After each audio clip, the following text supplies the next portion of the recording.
He's here. Good afternoon, everybody. This is the New Ulm Heritage Preservation Commission for Monday, October 20th already, or is it 21st? 21st. Excuse me. Has everybody had a chance to review the August meeting minutes? If there's any corrections or additions? Move for acceptance. Second? Second. All approve? Aye. All right. Then we'll go on to some design reviews. In your packet, we have a design review for Oak and Pine Industries LLC. They're 60 Trail Drive out of Mankato. It's the old Gutentag House, 127 North Minnesota. They're looking at, it's true real estate that's going in there, and they're looking for awning and signage. I believe it's, in your packet, it shows orange, but I believe it's going to be the gray awning with the signage on there, and then the gray up on top on the bulkhead and also on the bottom. You can see in the old pictures there, it's a green stone looking like product, and that's getting covered with the gray also. And Lewis is here if he can answer any questions. ARR is doing the front facade work for them. And I assume that the signage on both sides, because of that street frontage, they're good with it, right? Square foot. Yeah, they're allowed 2 square feet per lot frontage, which is a 50-foot lot, but the code states 75 feet or whichever is greater, so it would be 75 square feet, and they're coming in with just shy of 50 square feet. So And the there's, signage in the windows, is that going inside the glass? Then we have no jurisdiction. Right.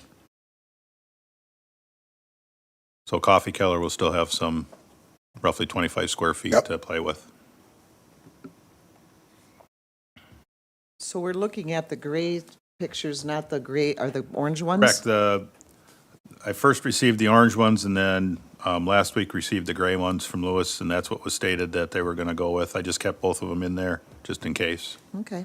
So, and you can see it's the gray, and then we've got the signage measurements on there also. So we're looking for both the awning and the signage going Nice. up. So we're basically looking at New Ulm signage 3. Correct? Correct. Okay. So everybody get that?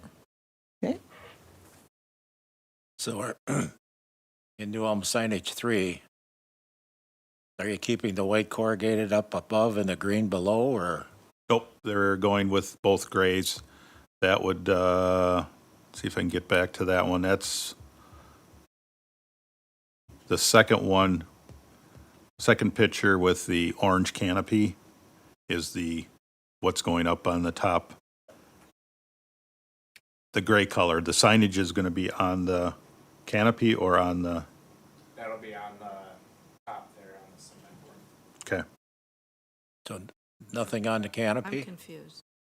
Want to get up the,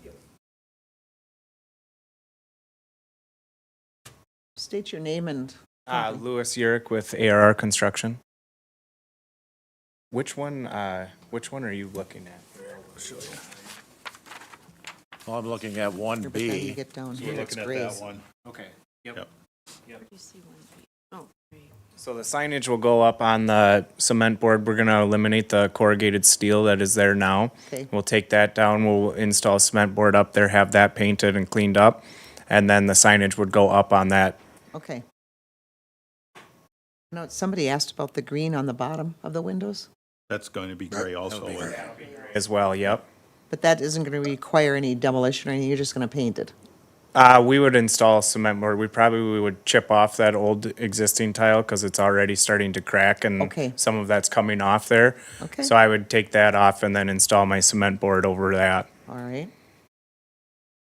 Does everybody understand what we're talking about? Okay. So actually, 1B without the orange, then go down to the other one with the gray awning. Right. That's what we're looking at. Right. I really like the way it looks. Right. Gray Right, awning. The gray awning. And then on the side, it's also gray? Yes. Yep. Just like this. Here. Okay.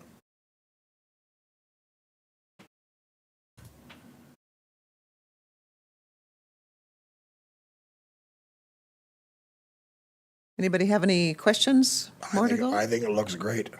I do too. So I'll be looking for a motion. I'll make a motion. Second? Second. All in favor? Aye. Aye. Thank you very much. Thank you, guys. Yeah, have a nice day. City reports. I have nothing. You have nothing? I have nothing either, but Jeannie's going to talk a little bit about our trip down to Red Wing for our workshop that we went to. So we went to Red Wing, and we went Wednesday afternoon, so we could be at the opening reception, which was held at the Pottery Museum in Red Wing, which was, to me, was unbelievable. I didn't realize how many crocks or vases or figurines or plates or every color that you can think of. So it was really amazing. Great food that night. Yep. So the next morning, we went to the Sheldon Theater, which was it was restored. It's probably like a mini version of the Orpheum in Minneapolis. Very, very nice, very nice. So that was our opening. We did a few sessions. We had a very good speaker. Her name was Emily. She is with Main Street, and she was a very good speaker and very enthusiastic about getting Main Street and heritage preservation together, working together. We really liked her. She's very nice. What else did we do? Oh, we had this speaker who was a professor talking about the Indian mounds, how they're trying to preserve them. A lot of people want to dig them up and do real estate in them, and they're trying to preserve those. So he was an interesting fella.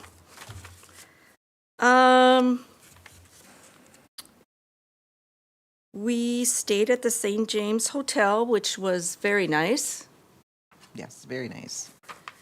We also did a tour of the Red Wing Shoe Company in their corporate office, where they combined five different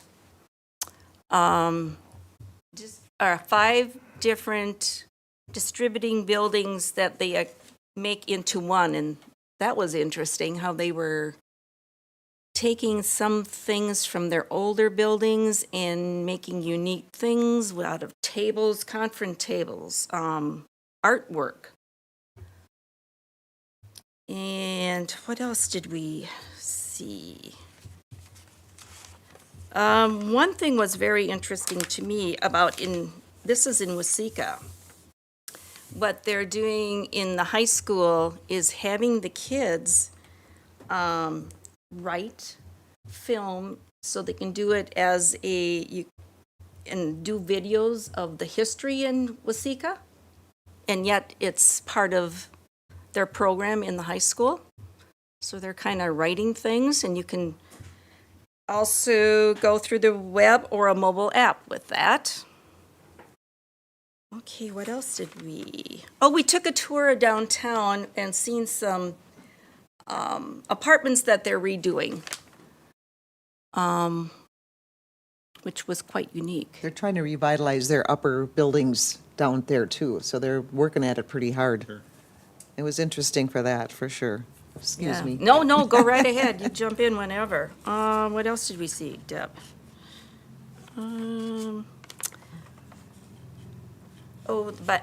They took a bandstand that was from 1932 and made it to a band shell, which is quite unique. And they have bands playing there, I think once a week. Pretty much. Yeah. It's part of the park system, kind of like if we'd have taken a German Park and have a bandstand like that, only ours is larger and theirs is under, so they don't get rained on if it gets bad. So, but it's a unique texture, architecture that they used, and they utilized the bandstand that was there, which was open. So they kind of incorporated that all and then made it more modern, so. Right, they did. And then we took a tour, went out to the buffalo farm. And we had this gentleman who was a very, very, very, he was Indian. He was spoken very well. So he taught us all about what they're doing out there, and we rode in a truck and we were with the buffalo. They actually raise the buffalo to sell to, or to incorporate with other Dakota County, players, like, the one in the cities at Shakopee, they can't because they don't have a buffalo thing, but they keep the herd so that they've got more development as far as then. And then when they butcher the meat, it goes all to the Indians. So, but it was a large, large operation. And then we had an Indian tell us the story. You know, there's always some spiritual stuff, that goes along with all that stuff, but it was pretty interesting. Then we were supposed to be able to go to see stuff made out of birch trees. yeah. We ran out of time, so I was kind of disappointed. I wanted to see that. Yeah, because But- the one older gentleman was telling the story in his native tongue, and then he told it so we could understand it. So- And he did it well. He just took a long time in telling the story. And this is all the Dakota tribe down there, which is actually part of this one around here too, but I don't know if we do any exchanging of Well, we don't have, I wonder if they do with Mankato. Mankato. I think they do, yeah. Yeah. So, It was a very, very nice, Red Wing is very, very nice to visit. I'd like to go back again and Yep. just tour it. yeah. So that's all that I have, unless you, Nope, you did a good job. I have one item. Oh, is the feasibility study on Herman, is that on our website or not? I believe it is. I mean, if you want some interesting reading, it's a 218-page document, Oh, but it wow. is interesting. A lot of it's pictures, but it's interesting what's happening with Herman. Okay. that's very nice, though. Yeah. I just, if HPC is interested, because eventually it'll come back here. Oh, yeah, that's okay. I think we'll be ready. Does anybody else have anything else? I just have a question. Last meeting with the Kaiserhof, we talked about that color didn't match the palette. When new ownership, Get up to your mic. when new ownership takes over something, are they made aware of the palette and the restrictions right away?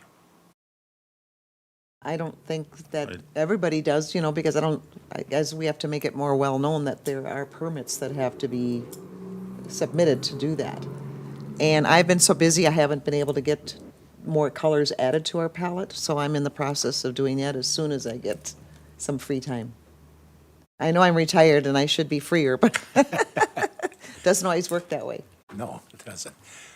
But I just feel that anytime that happens, they should get, or when they apply for like they did today for signage, are they given all the restrictions that we have? When they apply, When they apply, yeah.